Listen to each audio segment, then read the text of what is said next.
Hi, I'm Liam Kelly, Senior Consulting Analyst at LSoft International, and I'm here to talk to you today about what I like best about LISTSERV. When you've worked with a product like LISTSERV for as many years as I have, you get to know it pretty well, and there's an awful lot in there, and there's an awful lot to like. But what I'd like to talk to you about today is extensibility. In my role as a consultant here at LSoft, I have a lot of opportunities to integrate LISTSERV with a lot of other kinds of systems.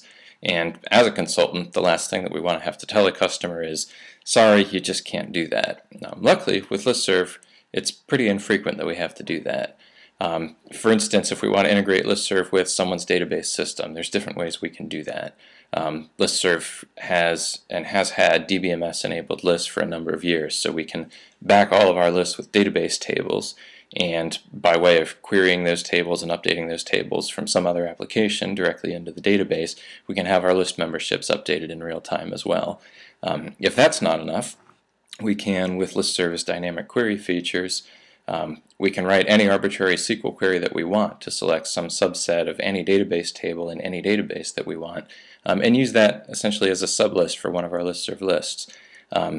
And if that's not enough, we can do the same with LDAP as well. If we have an LDAP data source that has any arbitrary set of users that we want to select by way of an LDAP query, we can use that to back a LISTSERV list. We can also use that to determine access levels for a LISTSERV list. So for instance, if we want all the faculty in the math department to be automatically owners of all of our math department lists, we put a dynamic query in, we select the math department, we select all the faculty, and then anytime we make an update in our directory, whether that's Active Directory or Open LDAP or Sun Directory Server, that person's automatically added as a list owner by nature of having their record updated in the LDAP directory.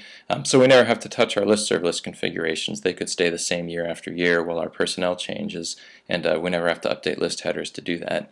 So that's just a few of the things that I like best about LISTSERV.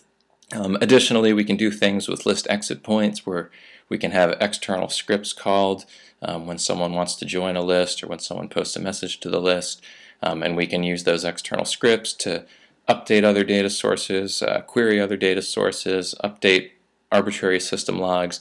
There's an awful lot of places where we can interface LISTSERV with other systems.